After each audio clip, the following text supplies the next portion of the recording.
గత 2024లోనే ఎప్పుడైతే ఎన్డీఏ కూటమి వచ్చిందో అమరావతి పనులు చకచక ప్రారంభమైనాయి. మనకి ఆల్మోస్ట్ ఇక్కడ ఉన్న అమరావతిలో బ్రాండ్ ఏదైతే ఉందో అది మసకబారిన బ్రాండ్కి చంద్రబాబు నాయుడు గారు మరి దాన్ని ఇమేజ్ని పునరుద్ధరించే ఉద్దేశంతో మరి దానికి కావాల్సిన పనులు కూడా ప్రారంభించారు. మనకు ఆల్రెడీ విట్, ఏఎస్ఆర్ఎం, అమృత యూనివర్సిటీస్ వచ్చినాయి. ఇప్పుడు కొత్తగా మనకి Tata innovations, bits Pilani law school and AI నగరంగా కూడా ఫస్ట్ ఏఐ నగరం కూడా మనకి ఇది తీర్చిదిద్దబడుతుంది. మరి క్వాంటమ్ కంప్యూటింగ్ విలేజ్ ఇది కూడా ఒక అద్భుతమైన కంప్యూటర్ విగానికి ఒక మంచి పేరుగా మనము ఏర్పాటుకి తాత్కాలికంగా కూడా కనిపించవచ్చు. అయితే మనకి ఈ యొక్క సెల్ఫ్ ఫైనాన్స్డ్ నగరంలో 8,603 చదరపు కిలోమీటర్ వ్యత్యాసాన్ని క్యాపిటల్ ఏరియా కూడా కనుక్కున్నారు. అందులో 217 కిలోమీటర్ల చదరపు కిలోమీటర్ని క్యాపిటల్గా కడితే 16.9 చదరపు కిలోమీటర్స్ని కోర్ క్యాపిటల్గా కూడా దాన్ని తీర్చిదిద్దారు. అయితే ఇక్కడ ఉన్న అమరావతి నగరంలో 9 థీమ్స్తో 9 నగరాలు కూడా సృష్టించబోతున్నారు. అందులో ప్రభుత్వం, న్యాయం, వైద్యం, పర్యాటకం, knowledge, finance, sports and media, tourism ఇవన్నిటిని కూడా నార్మన్ పోస్టర్ అనే విశిష్టమైన ఆర్కిటెక్చర్ పీపుల్ డిజైన్ చేశారు. మనకి ఔటర్ రింగ్ రోడ్ రాబోతుంది, ఇన్నర్ రింగ్ రోడ్ రాబోతుంది. 30% గ్రీనరీతో 9 ఎన్హెచ్ రోడ్స్ కూడా రాబోతున్నాయి. ఈ ఎన్హెచ్ రోడ్స్లో ఆల్మోస్ట్ NH16 డైరెక్ట్గా మనం ఎక్కితే అమరావతిని చేర్చుకోవచ్చు.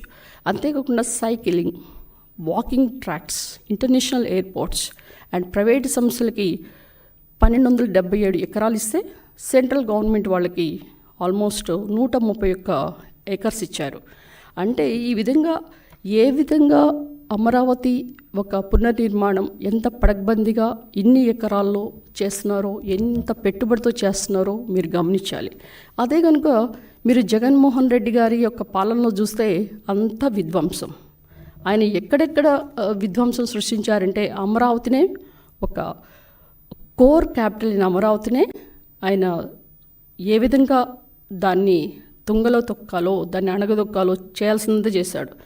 అసలుకి ఆయన భూకంపాలు వస్తాయని చెప్పి బురద జల్లి విష ప్రచారం చేసినా కానీ ఇప్పుడు మనము ఈ యొక్క ఏరియాస్ని ఏ విధంగా అమరావతి 2.0 అంటే ఈ యొక్క 17 ఆల్మోస్ట్ కీలక ప్రాజెక్ట్స్కి మనం ఈ యొక్క అమౌంట్స్ కూడా శాంక్షన్ చేశారు.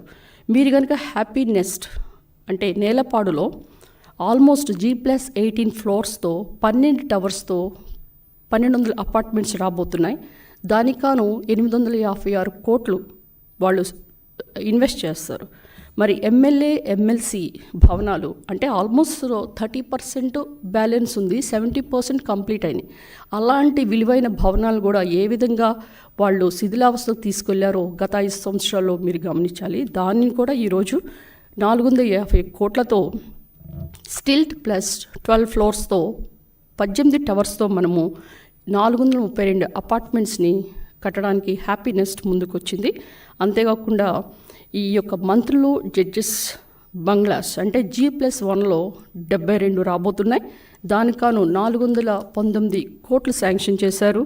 మరి ఈరోజు మనం ఉన్నది అసెంబ్లీ, సచివాలయం, హైకోర్టు తాత్కాలికం అని మనం చెప్తే గత ప్రభుత్వం ఏం చెప్పింది? ఎప్పుడు తాత్కాలికమైన ప్రభుత్వం చంద్రబాబు నాయుడు గారు. కానీ ఈరోజు ఆ అసెంబ్లీ భవనాలు ఐకానిక్ అసెంబ్లీ భవనాలుగా బేస్మెంట్, గ్రౌండ్ ఫ్లోర్ అండ్ 3 ఫ్లోర్స్తో 617 క్రోర్స్తో గొప్పగా ఆర్కిటెక్చరల్ డిజైన్ చేయబోతున్నారు. ఇక iconic high court basement, ground floor and 7 ఫ్లోర్స్తో 786 క్రోర్స్తో అది కూడా కట్టబోతున్నారు. ఇక ప్రిన్సిపల్ సెక్రటరీస్ అండ్ ఐఏఎస్ అంటే 429 కోట్లతో G+1 112 బంగ్లాస్ కడుతున్నారు.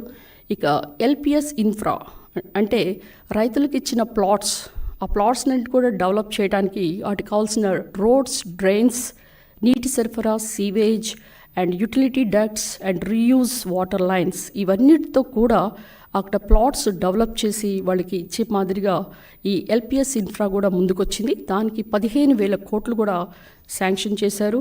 ఇక ఐకానిక్ సచివాలయం, దిస్ ఈజ్ ద బెస్ట్ సచివాలయం you can ever say. This is G+40 ఫ్లోర్స్తో almost 4,668 crores that with helipad కూడా నిర్మించబోతున్నారు. వరద నివారణకి, ఎందుకంటే వరదలు వస్తాయి ఇక్కడ ఏం కట్టలేము అని ఈ గగ్గోలు పెట్టిన జగన్మోహన్ రెడ్డి గారి ముఠాకి ఈరోజు మనం చెప్తున్నాం.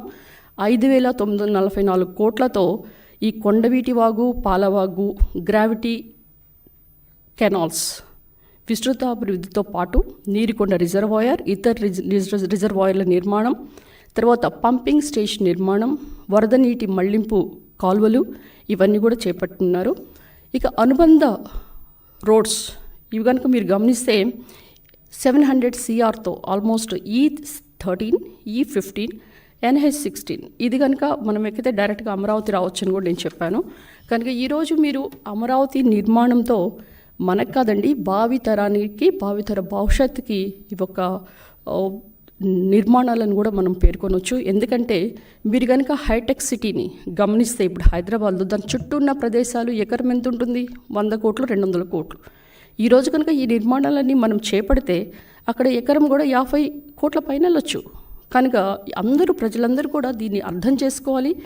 అంతేకాకుండా మనం అమరావతిని మొట్టమొదటి సోలార్ నగరం కూడా పేర్కొనటం ఈ చరిత్రను మనం చెప్పొచ్చు. ఎందుకంటే దీంట్లో 2,700 మెగావాట్స్ గ్రీన్ ఎనర్జీని కూడా వాడబోతున్నారు.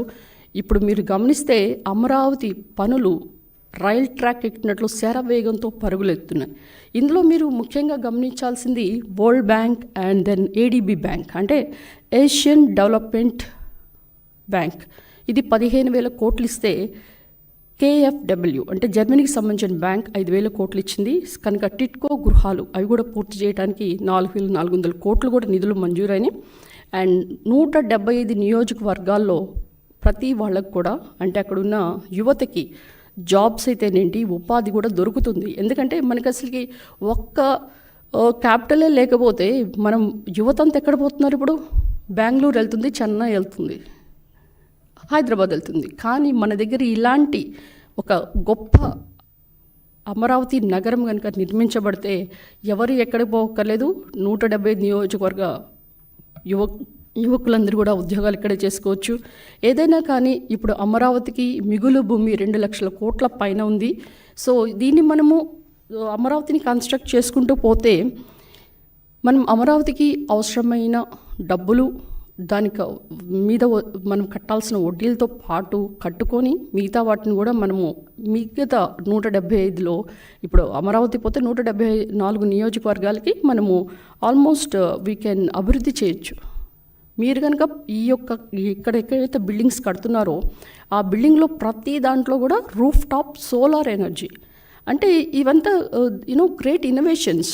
ఏదో ఎప్పుడో కట్టామా పోయామా అనుకుండా ఇలాంటి మెథడాలజీ అండ్ ఇన్నోవేషన్స్, ఈ థాట్స్ కూడా విజనరీ అయిన చంద్రబాబు నాయుడు గారికే వస్తాయి. ఆయన విజన్ 1995లో విజన్ 2020 అంటే ఎవరు నమ్మలేదు. హైటెక్ సిటీ చూసిన తర్వాత ఆయన 2,000 కోట్లతో కడితే ఇప్పుడు ఆల్మోస్ట్ 16 లక్షల మంది అక్కడ ఉద్యోగాలు చేస్తున్నారు.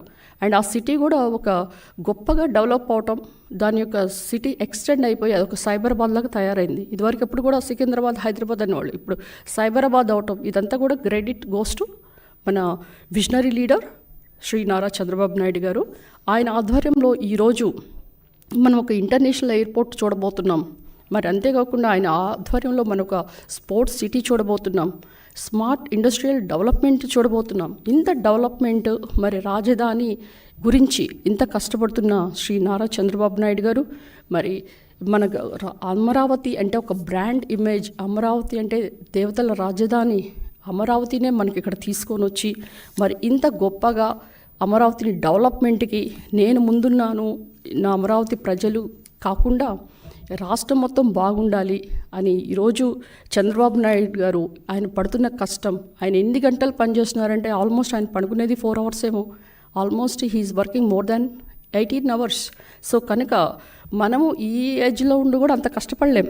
కానీ అలాంటి విజనరీ లీడర్ని మనము ఆదర్శంగా తీసుకొని ప్రతి ఒక్కరు కూడా అమరావతి రాజధానికి అందరూ కలిసి మెలిసి భుజం కలిపి ఈ కట్టుకుంటే మన రాజధాని అమరావతి అండ్ సౌత్ ఇండియాలో ద బెస్ట్ క్యాపిటల్ అండ్ ఇంకా కాకపోతే ఇండియాలో కూడా బెస్ట్ క్యాపిటల్ అయ్యే ఛాన్స్ ఉంటుంది. కనుక ఈరోజు మరి ఎంత గొప్పగా అమరావతి నిర్మాణానికి ప్రజలు ఎలా మరి వాళ్ళు ఉద్యమం చేశారో, మరి వాళ్ళ కళలు సాకారం చేసుకునే మాదిరిగా ఈరోజు అమరావతి యొక్క నిర్మాణం అదిరింది.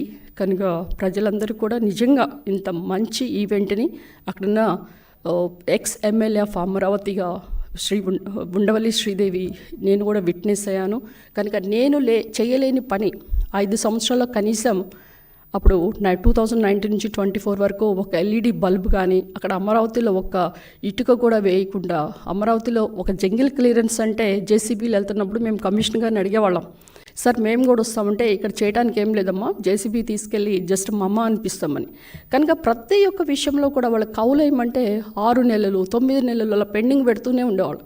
మేము పోయి సార్ కౌలేయండి సార్ వాళ్ళకి 3 నెలలు అని అంటే అట్లీస్ట్ అడంగా ఎప్పుడో వేసేవాళ్ళు. కానీ ఈరోజు అలా కాకుండా ఈరోజు ఎవ్వరు ప్రోద్బలం లేకుండా ఈ యొక్క బర్డెన్ అంతా శ్రీ నారా చంద్రబాబు నాయుడు గారు తీసుకొని మనమేమి ఆలోచించక్కర్లేదు. ఇక్కడ ఉంటే అన్నీ మన యొక్క సంక్షేమ కార్యక్రమాలు, తర్వాత అభివృద్ధి, డెవలప్మెంట్ ఇవన్నీ కూడా the one and only the man and the one behind this entire projects Shri Nara Chandrababu Naidu garu మరి ఎంతో మన కొరకు కష్టపడుతున్నారు. కనుక మనందరం కూడా ఆయనకి సహకారం అందించాలని ఎన్డీఏ కూటమి ప్రజలకి, నాయకులకి, మరి నాకు ఈ అవకాశం ఇచ్చిన రాష్ట్ర ప్రజలకి, మరి తెలుగుదేశం పార్టీ నేతలకి, మరి నాయకులకి నా హృదయపూర్వక ధన్యవాదాలు చెప్తూ జై అమరావతి, జై జై అమరావతి.